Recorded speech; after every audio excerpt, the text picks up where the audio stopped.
Estamos en la oficina del rector principal del Consejo Nacional Electoral, Luis Emilio Rondón. Rector.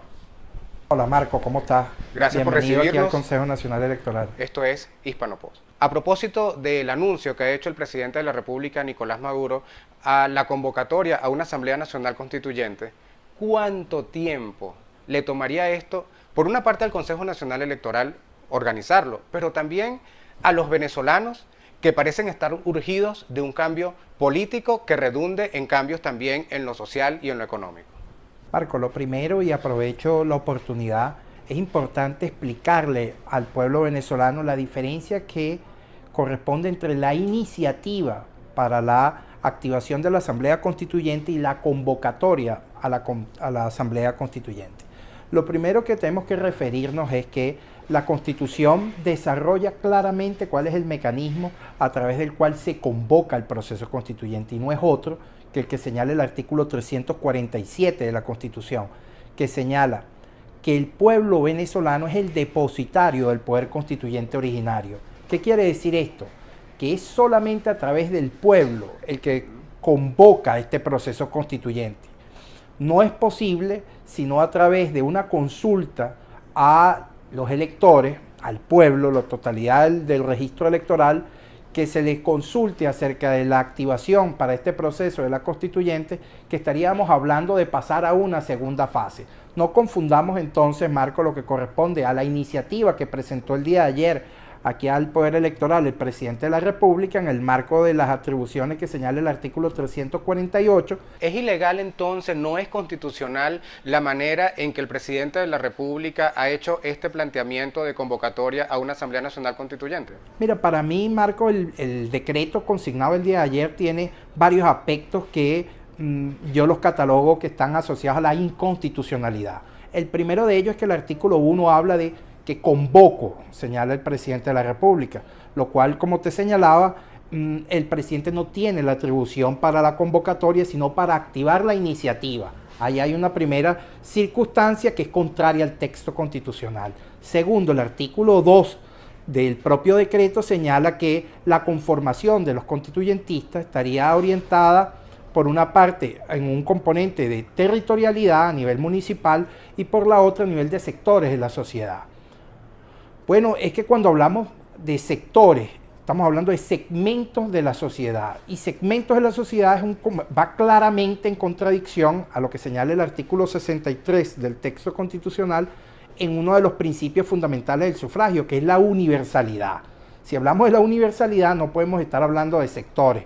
El que se pretenda de que además no solamente sea un sector, sino que quienes estén o sean parte de ese sector sean los únicos llamados a pronunciarse sobre la conformación de esos representantes a la Asamblea Nacional Constituyente, obviamente estamos en un supuesto que contraría la universalidad, contraría el artículo 63 y obviamente sería contrario a la Constitución Nacional. Entonces, esto es muy delicado, Marco, esto es muy delicado porque esto cierne sobre la democracia venezolana una nueva amenaza que de materializarse del Consejo Nacional Electoral, activar la convocatoria con simplemente la iniciativa, sin la consulta al pueblo venezolano, estaríamos hablando de un supuesto de un nuevo quebrantamiento del hilo constitucional. Un segundo hecho que podría también ser calificado como la ruptura del orden democrático del hilo constitucional, por cierto, como en días anteriores lo denunció también la Fiscal General de la República.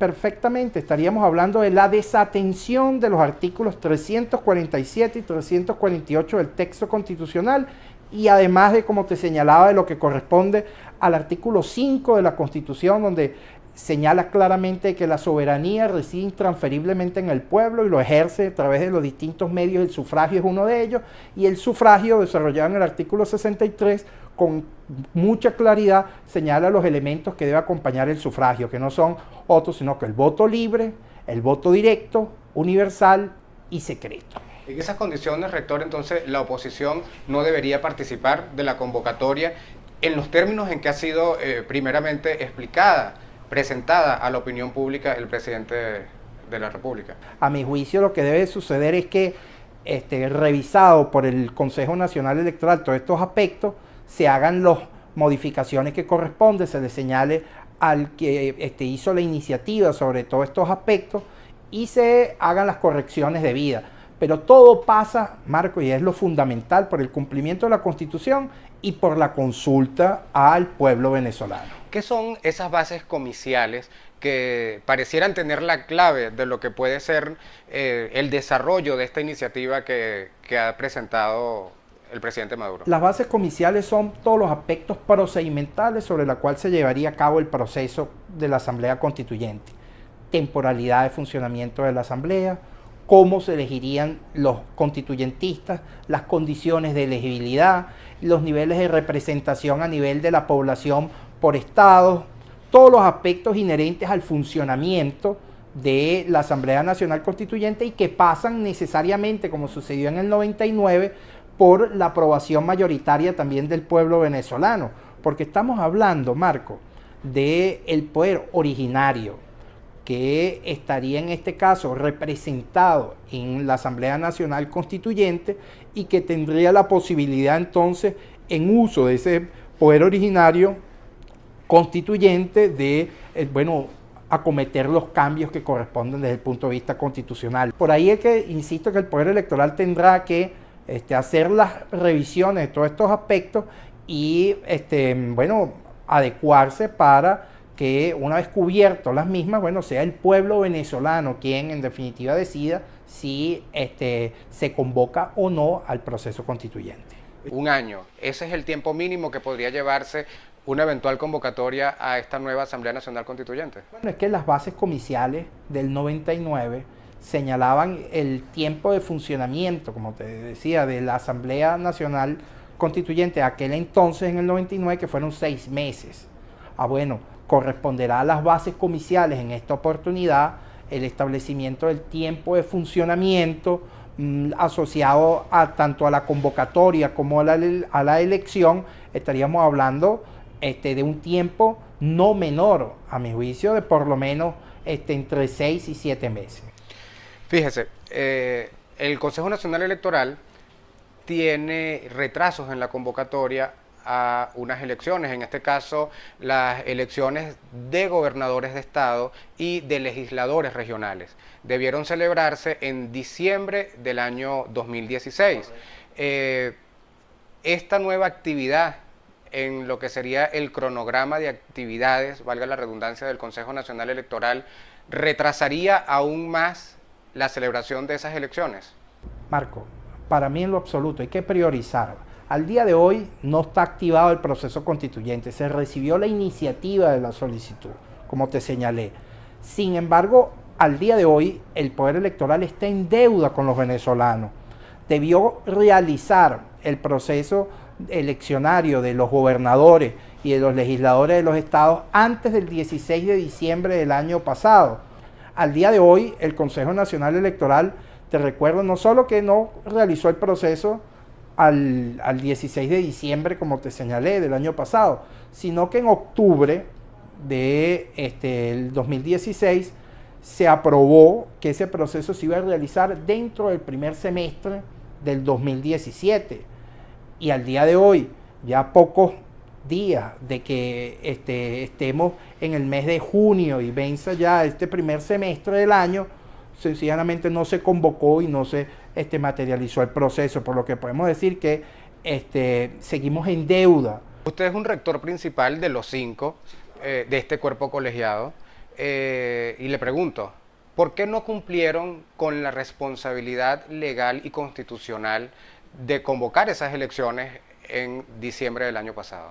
Bueno, se señaló, Marco, como una de las variables que impidieron la convocatoria del proceso electoral fue que el año pasado la sentencia número 1 de la Sala Constitucional del Tribunal Supremo de Justicia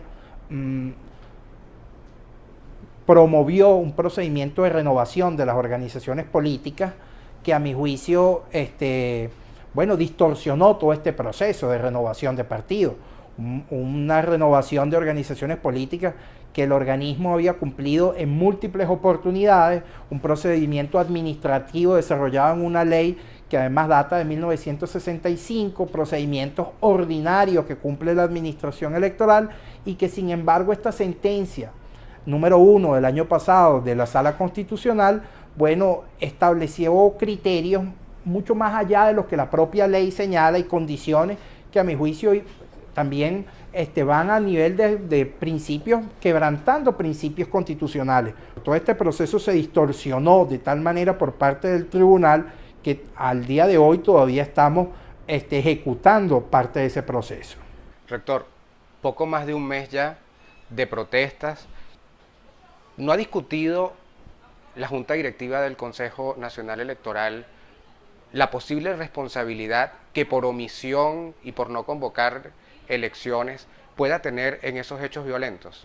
Marco, ahí están mis señalamientos previos. Yo lo he venido declarando, he venido señalándolo públicamente, la necesidad precisamente de que en este nivel de conflictividad, de crisis política tan importante, las instituciones tienen un rol fundamental, dar un paso adelante para contribuir con la paz de la República. En este caso, el Poder Electoral, institución a la que pertenezco, un paso importante en procura de la paz no es otro que la convocatoria a los procesos electorales pendientes. Precisamente hay que valorar al voto como un instrumento pacificador, aliviador de toda esta tensión política que corresponde. Muchas de estas manifestaciones que han sido además injustamente, brutalmente reprimidas, con exceso, con unas cifras lamentables de fallecidos y de heridos, bueno, han estado muchas de ellas orientadas precisamente a la exigencia de un elemento, de un derecho muy fundamental, uno de los fundamentales de nuestra Constitución, que no es otro que el querer expresarse a través del voto. Como ciudadano, Luis Emilio Rondón, ¿cree que ir a una Asamblea Nacional Constituyente es, como lo ha pretendido hacer ver el presidente de la República, el camino para lograr esa paz, por cierto, a la que termina de referirse usted? Marco, cuando el proceso no involucra a todos los venezolanos, al pueblo en su totalidad, no puede contribuir a la paz. Cuando un proceso se impone y no deviene precisamente, y de ahí el por qué nuestra Constitución lo señala tan sabiamente, previsto por el constituyentista, la necesidad de que los venezolanos, todos, entre todos, seamos quienes expresemos nuestra voz en razón de si es ese el mecanismo idóneo para la resolución de nuestros conflictos. Necesariamente, y por eso insisto en esto, es fundamental la participación del pueblo venezolano en la decisión de la convocatoria de ese proceso electoral. Si no, estaríamos hablando de una imposición de que un sector del país tratara de imponer una visión a otro sector del país, y las imposiciones en nada contribuyen con la paz, Marco. ¿Qué posición tendría el Consejo Nacional Electoral frente a dirigentes fundamentalmente opositores que recientemente, por ejemplo el caso del gobernador del estado Miranda, Enrique Capriles, han sido inhabilitados por la Contraloría General de la República? Es que ahí hay una distorsión muy grande con todo este tema. Cuando hablamos de la inhabilitación política, la Constitución es muy clara. Simplemente procede a través de sentencia definitivamente firme. Esa es la inhabilitación política. Nadie puede estar, eso es la protección a los derechos políticos de los venezolanos, en este caso al derecho al sufragio pasivo, al ser elegido, que protege la Constitución y que solamente puede ser suspendido a través de una sentencia definitivamente firme. En este caso corresponde a través de la interposición de sanciones administrativas que ha colocado y que están desarrollados en el marco de la ley de la Contraloría General de la República, al establecimiento de prohibición para el ejercicio de la función pública. Sin embargo, en la práctica lo que ha sido un subterfugio para terminar siendo una inhabilitación política, cosa que además yo rechacé en su oportunidad y que no estoy de acuerdo, porque en este caso la Constitución es muy clara en esto. ¿Qué prevé el rector Luis Emilio Rondón si eventualmente la mayoría dentro de la Junta Directiva del Consejo Nacional Electoral da paso a esta convocatoria sin la previa realización de un referendo? Bueno, Marco, te lo decía con anterioridad, el adelantar etapas a la elección de los constituyentistas sin que se cumpla lo previsto en el artículo 347 nos lleva sencillamente a un procedimiento al margen de la Constitución y en su defecto un quebrantamiento del orden constitucional. Como representante de una institución del Estado, sus palabras para quienes todavía están en las calles manifestando y que, como usted también lo mencionó, están haciendo frente a una represión exacerbada, desmedida por parte de los organismos de seguridad del Estado. Mira, aquí hay varios llamados, Marco. Primero de ellos a la sensatez, a quienes estamos dentro de las instituciones, como te decía, que es indispensable que en este nivel de conflictividad, quienes estamos dentro de las instituciones, cumplamos cabalmente con lo que señala la Constitución, sin miramiento.